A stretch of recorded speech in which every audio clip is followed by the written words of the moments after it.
Assalamualaikum, halo semuanya. Selamat datang kembali di channel Literasi Hukum bersama saya Andika Faisal Lukman yang biasa dipanggil Faiz pakai F. Sebelum kita masuk ke topik utama nih teman-teman, gimana kabarnya semua? Sudah membaikkan kondisinya? Semoga kita semua dalam keadaan yang sehat dan selalu dimudahkan aktivitasnya. Amin ya rabbal alamin. Oke deh, kalau sudah membaik kita lanjut ya. Kalau kamu pernah berpikir ilmu hukum itu cuma hafalin aturan aja kan? Atau mungkin pernah melihat perdebatan panas di media sosial tentang apakah ilmu hukum itu merupakan ilmu atau bukan? Yakin, kamu bukan yang pertama kali bertanya itu. Diskusi tentang kedudukan ilmu hukum dibanding ilmu lain ini kayak ombak yang terus datang gitu. Nggak pernah ada akhirnya. Bahkan di kalangan sarjana hukum sendiri, topik ini kayak makanan favorit yang selalu jadi perbincangan setiap waktu. Makanya kita perlu ngulik lebih dalam untuk jawab pertanyaan yang bikin bingung itu.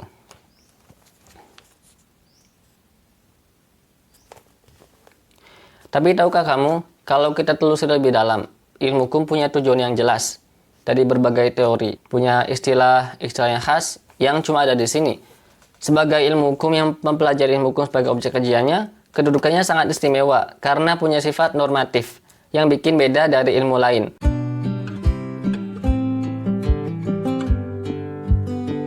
Tapi bukan cuma itu, ilmu hukum juga harus erat dengan masyarakat.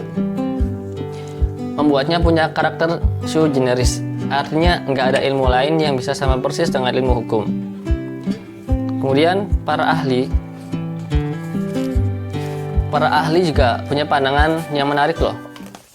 Mewisen yang dikutip dari Peter Mahmud bilang, kedudukan ilmu hukum sui generis itu ada di setiap tingkatan ilmu hukum, yaitu dogmatik hukum, teori hukum, dan filsafat hukum. Pernyataan ini sama aja dengan apa yang disampaikan Jan Gilles dan Marwan Huki. Ya, itu. Bahkan Richard Alves Posner juga punya pandangan yang mirip dengan tiga wilayah, yaitu studi hukum doktrinal, teori hukum, dan filsafat hukum. Tapi dia juga menambahkan bahwa kelahiran hukum sendiri tidak lepas dari sisi filsafatnya. Jadi, kita akan bahas satu-satu tingkatan tersebut, namun di video selanjutnya. Ya teman-teman, untuk hari ini saya akan membaca buku dulu agar pembahasan kita kelak lebih mendalam itu di video selanjutnya lebih jelas. Jangan lupa klik tombol subscribe dan loncengnya biar kamu tidak ketinggalan ketika ada pembahasan tentang tingkatan-tingkatan ilmu hukum yang akan tayang nanti. Kalau ada pertanyaan atau hal khusus yang ingin kalian bahas terkait topik ini, bisa tulis di kolom komentar ya. Sebelum itu saya akan membaca buku dulu. Sampai bertemu di video selanjutnya. Tetap jaga kesehatan ya dan semangat. Wassalamualaikum warahmatullahi wabarakatuh. Pertama, dogmatik hukum. Dogmatik hukum adalah kajian yang utama dalam perspektif tradisional. Dogmatik hukum merupakan ilmu hukum yang dalam arti sempit berfokus pada hukum positif. Meskipun demikian, juga ada perbedaan terkait hal itu dengan apa yang disampaikan oleh Marwan Huki yang menjelaskan dogmatik hukum sebagai cabang ilmu hukum dalam arti luas. Huki menyebutkan jika dogmatik hukum memaparkan dan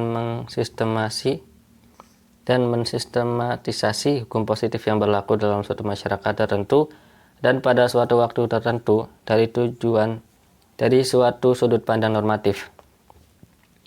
Dogmatik hukum dapat diuraikan sebagai cabang ilmu hukum yang berkenaan dengan objek-objek, pokok-pokok pengaturan dari hukum, dan bahkan dalam proyek terluasnya dapat berkenaan dengan tata hukum, Rechtsbestel, dalam keseluruhannya. Sejalan dengan objeknya, bidang kajian dogmatik hukum digambarkan sebagai hukum yang berlaku dalam suatu sistem hukum. Namun dalam konteks ini bukanlah hukum yang positif yang memiliki makna sebagai perintah penguasa. Dalam kurung, general rules of conduct laid down by a political superior to a political inferior. Seperti diketahui bahwa hukum juga meliputi kebiasaan dan praktik-praktik yang sudah diterima sebagai hukum oleh masyarakat. Menurut Mewisen yang dikutip oleh Van Dijk 85, karakteristik dogmatik hukum terbagi menjadi tiga sebagai berikut. Satu, bersifat deskriptif analitis. Hal yang harus dilakukan adalah memberi deskripsi dan analisis isi serta hukum yang berlaku. Kemudian pengertian dari berbagai struktur hukum tadi diserap dengan memperhatikan hubungan antara pengertian satu dan yang lain menjadi sebuah makna. Hasil dari proses tersebut kemudian dianalisis dan ditelaah apakah sudah sesuai dengan prinsip-prinsip yang mendasari pengertian-pengertian itu.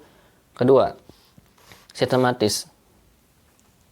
Hal ini dilakukan adalah menyusun dengan sistematis gejala-gejala hukum yang telah dideskripsikan dan telah dianalisis dengan cara mencari asas-asas yang melandasi gejala-gejala hukum itu.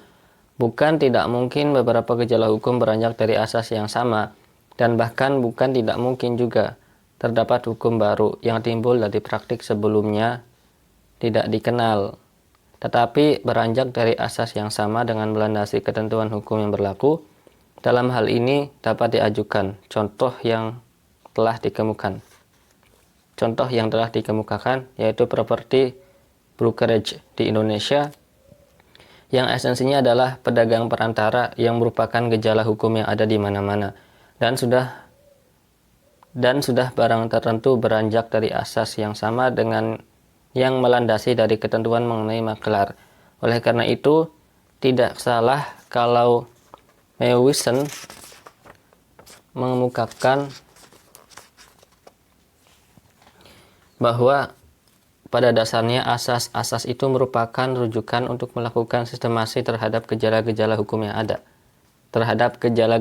ada. Tiga, dogmatik hukum bersifat hermeneutis. Mewisen mengemukakan perlunya interpretasi terhadap hukum yang berlaku. Dengan demikian, deskripsi telah melakukan analisis dan sistematisasi terhadap hukum yang berlaku. Timbullah asumsi bahwa sebenarnya pengertian hukum tersebut sejak semula telah ditetapkan. Kegiatan interpretasi ini dilakukan dalam rangka mendapatkan pengertian yang lebih jelas atau lebih dalam.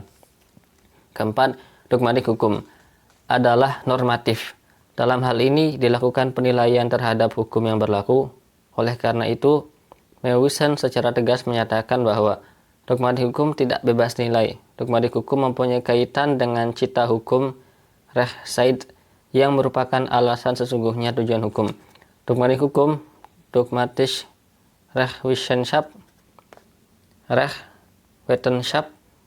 menurut Mewisen membantu memberikan pertimbangan dan keputusan dalam merealisasi tujuan hukum yang berupa keadilan, Rechtvaardigheid, dan kebebasan, Vrijheid. Pandangan yang bersifat memberikan penilaian tersebut merupakan dasar dari kegiatan dogmatik hukum. Penilaian-penilaian atas hukum yang berlaku dapat dijumpai pada buku pegangan. Begitu pula anotasi catatan pengarang terhadap putusan hakim akan membuat hukum lebih jelas.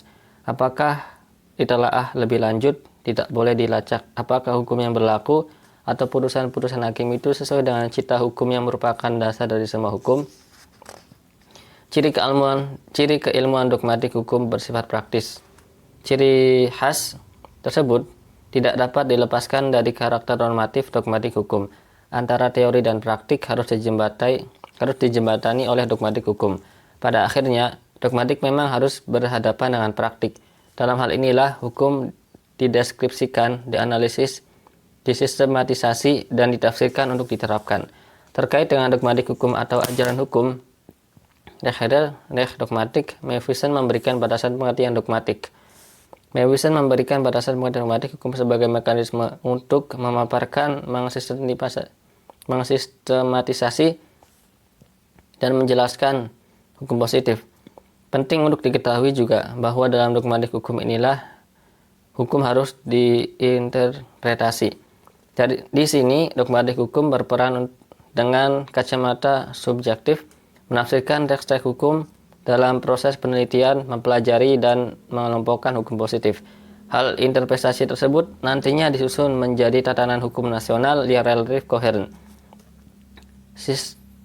Sistematisasi ini akan mengarahkan penyelesaian masalah-masalah hukum, daya jangkaunya, dan aturan-aturan hukum yang ada. Hal inilah secara umum gambaran yang dikenal sebagai konsep dogmatik hukum, Recht dogmatik. yaitu dia yang pertama adalah dogmatik hukum. Memang kalau kita baca buku hukum itu ya kita itu butuh berpikir gitu, karena memang bahasa-bahasa hukum itu membuat kita pusing. Nah, nanti di video selanjutnya saya akan jelasin dengan bahasa yang mudah dipahami. Jadi jangan lupa untuk tunggu video selanjutnya. Terima kasih.